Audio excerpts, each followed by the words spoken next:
Tracy, thanks so much for coming to sit with us today. Can you just tell us a little bit about your path? Totally. So I started out pretty young. My family, actually, my dad was in advertising.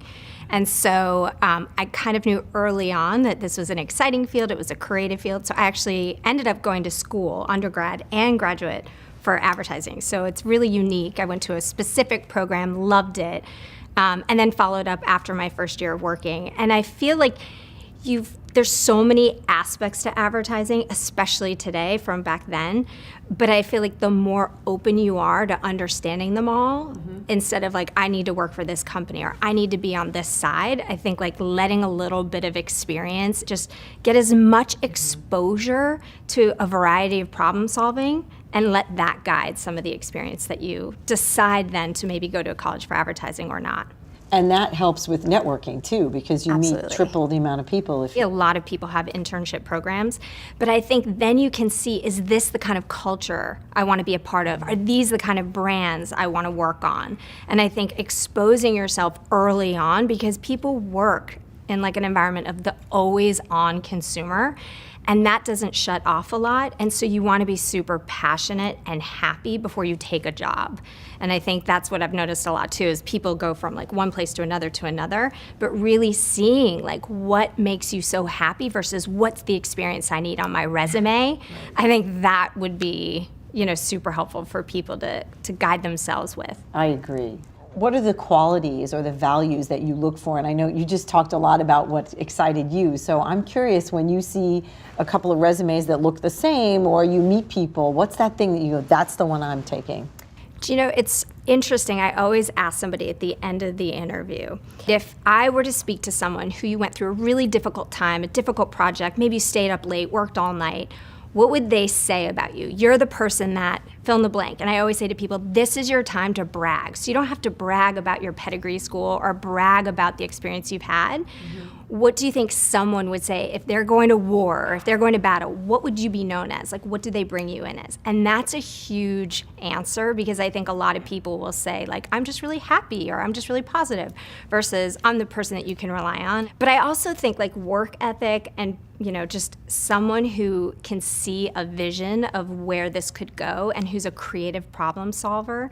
That's another one of just, hey, if you don't have resources, what is the time that you had a solution that you figured out creatively? Like, tell me a time. And just really getting people to brag about themselves, but have them tell a story as if it's a day in a life of working with them. I'm so glad you talked about that, about bragging about themselves, because bragging normally seems like sort of an unattractive quality that people have. But when you're looking for someone, you need to know about them. You can always start and say to someone, hey, look, I'm not sure if you've done my resume crawl, but if you haven't, I'm happy to give you an overview. Otherwise, like, I'd love to spend the time in person walking you through the why behind my choices in my career, or the why behind why I'm sitting here interviewing. Like, I think it's really good for someone to take control of the interview in a way that allows the interviewer to feel like they're getting the most out of the time, because anyone can print out a resume and look at it, and hopefully if you've gotten to that point where you're interviewing someone, you really kind of get to know them and feel like, what would it be like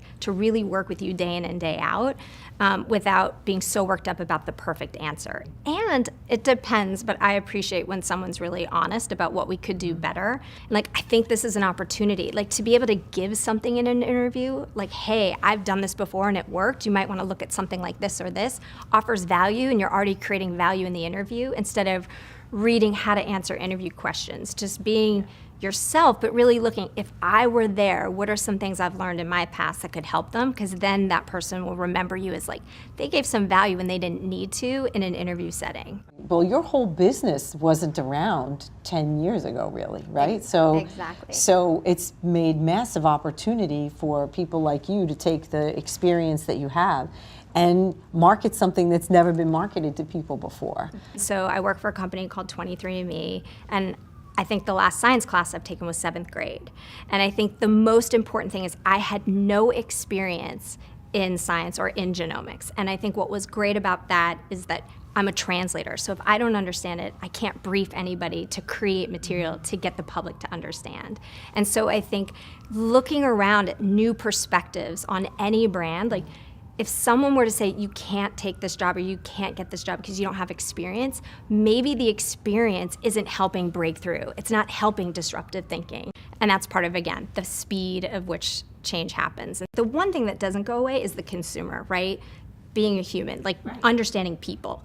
Like that is one thing that can be studied, but it hasn't changed. There was an article I recently read that the title was like, think like a butler, not like an advertiser. And what it meant was just like, in the world of Google Assistants and Siri, brands have to always, and agencies, what can we do for a consumer? What experience can I bring to you? How can I make convenience number one? So instead of it just being like a message, it's a little bit more of like, it's still consumer focused. That will never change. It will never go away. But something in it for me instead of just feeding me your message. Right, and that, I mean, people have always said, what's in it for me? What problem does this product solve?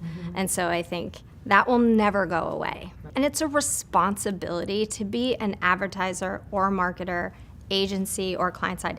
It is a big responsibility to put out communication today, more so than ever, with like mission-driven and activist-driven brands.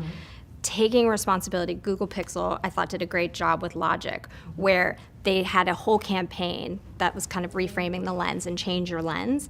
But when you apply that to like a depression epidemic that's going on with kids and social media, Google taking responsibility of their phone and the lens at which you look at other people and the fact that depression's on the rise with social media, it's a really powerful way of taking back responsibility of your product, but tying it into something and letting people know there's an awareness around it versus just like, check out our cool phone. And that message coming from the company that is advancing all of this and having people more involved in it, I think people take it more seriously and they say, oh, look at that. They're actually looking in the mirror and saying this isn't, you know, there are upsides and downsides to this. And then you feel like you're in a more honest relationship. Exactly.